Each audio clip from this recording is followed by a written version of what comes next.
Hello, welcome again to another mythology video. Today we're going to tackle Africa. Now, Africa, of course, is very vast, and there isn't really it's hard to have a unifying mythology because there's so many different tribes of Africa, and they all have their own myths and legends. But some books try and do broad studies of them, or at least make collections of stories from all over the area. I'm going to start off with this book. I've mentioned this series in other videos, Library of the World's Myths and Legends, and this one is on African mythology. And the author is Geoffrey Parrinder. I like this book. It took a nice little systematic approach. It went through various uh, areas like, for example, oracles and divination, witches and monsters, secret societies and ancestors, and all kinds of cool stuff. I remember enjoying this book. I think it's pretty good. And like everything else in this series, you can't go wrong with them.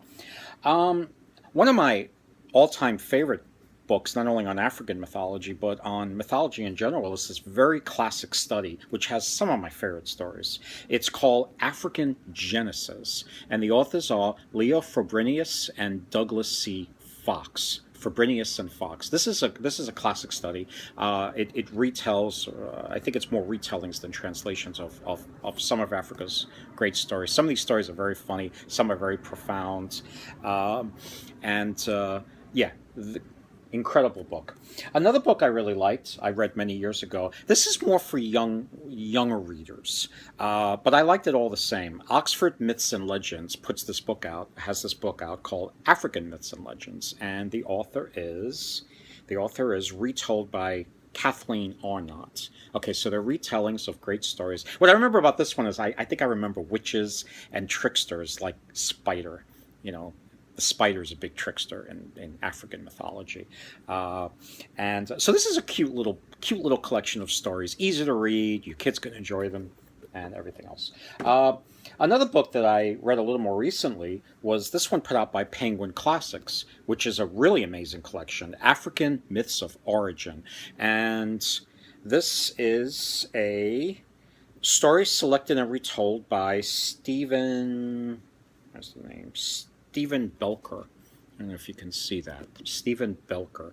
Belcher. And it's put out by Penguin Classics, African Myths of Origin. This is, usually when you talk about African mythology, we're usually talking about sub Saharan Africa. Um, Usually, if you talk about northern areas like Egypt, sometimes it's called Egyptian mythology, even though Egypt is in Africa. But usually, when you hear African mythology, usually it's sub Saharan. Although this book's a little different. This book actually takes some trips up north and actually has a section on Egypt, which is very unusual. Uh, so, this is actually a really a very thorough collection, and I liked it a lot. Another book. Now, this is getting old. This is getting into old territory. A very old book put out by Sennett. It's part of a old myths and legends series, and it's simply called Africa. This book has some. Again, it might be a little outdated, but it had some really fun stories in here. Uh, I remember stories about the dead and about the idea that the African idea about life beyond death, and also something about a swallowing monster, which I thought was very interesting, kind of like a big worm that just goes around and devours everything. I wish I could tell you more, but that's all I really remember because I read this book like 25 years ago. But this is actually an old classic book on myths and legends of Africa. Now, another book that I thought was really good. This is a pioneer. This author is a great pioneer. I think it was an anthropologist. His name was Paul Radin, and he's the editor of this collection, a book called African Folktales. And this is again a wonderful little, just like the previous books, general wonderful folk tales all over all over Africa. So this book was definitely a lot of fun to read. Now, getting into one book that I have that is once the mythology of one specific tribe of Africa, and this book was really great. It's a very little book. But I really liked it. Instead of being general surveys, this is just on Yoruba myths, and the writer is Ulli Beier, Ulli Beier. It's a thin little book, but it had some really wonderful, beautiful, profound stories. It's got the creation story. It has stories of let's see. I remember some of the characters. Shango and let's see. Eshu. And these are interesting because I believe a lot of the gods that are mentioned here are actually part of, I forget if it's part of Santeria or Voodoo, but a lot of, the Yoruba tribe is a West African tribe, so a lot of their gods and beliefs actually made it over to the New World. So this is a beautiful little book just on Yoruba myths. And shout out to Tiffany for first telling me about Yoruba myths. Now, Africa also has epic literature, just like Greece has the Iliad, and Ireland has the cattle raid or the Tyne. There's some great epics that come from Africa. I'm sure there's many. I'm going to give you two that I read. One of them is the great Mali epic called Sunjata. And this is a Penguin edition. And this one is given to us by Bamba Suso and Bana Kanute. And it's translated by Gordon Innes.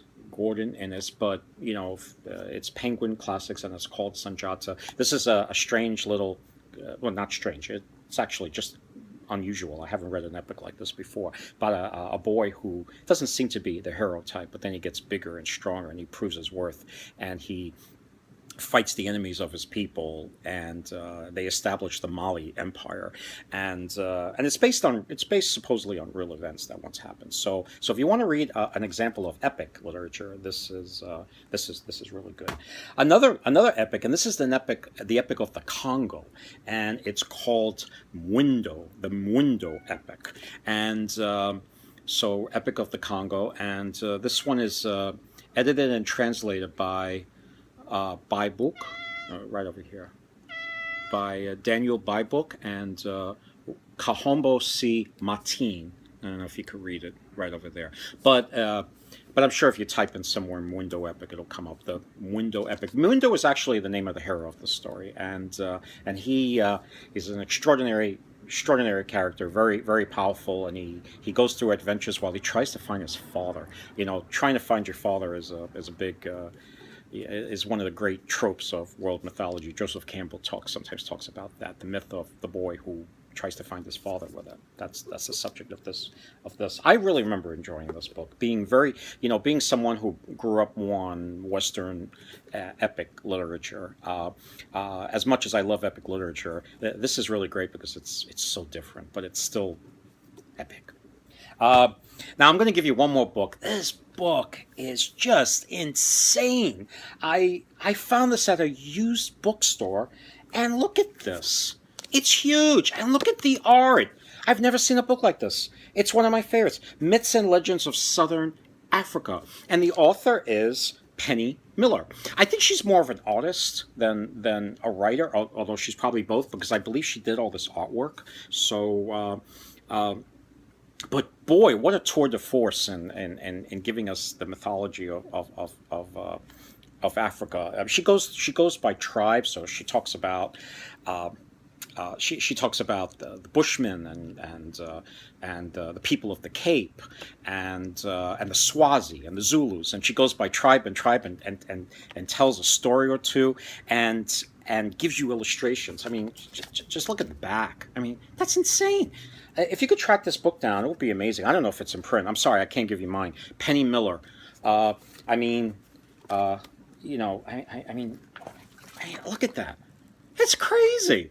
I mean, this book is a treasure.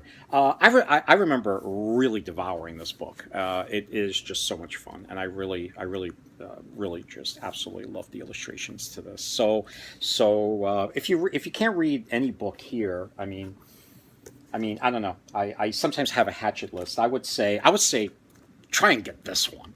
This is great. And if you can't find this one, another book that I would recommend in terms of a general read is this book here. I mean, this is my hatchet list. This is like shaving the list down to the bare essentials if you don't want to read all these books. This book I really liked a lot, African Genesis by Frobenius and Fox.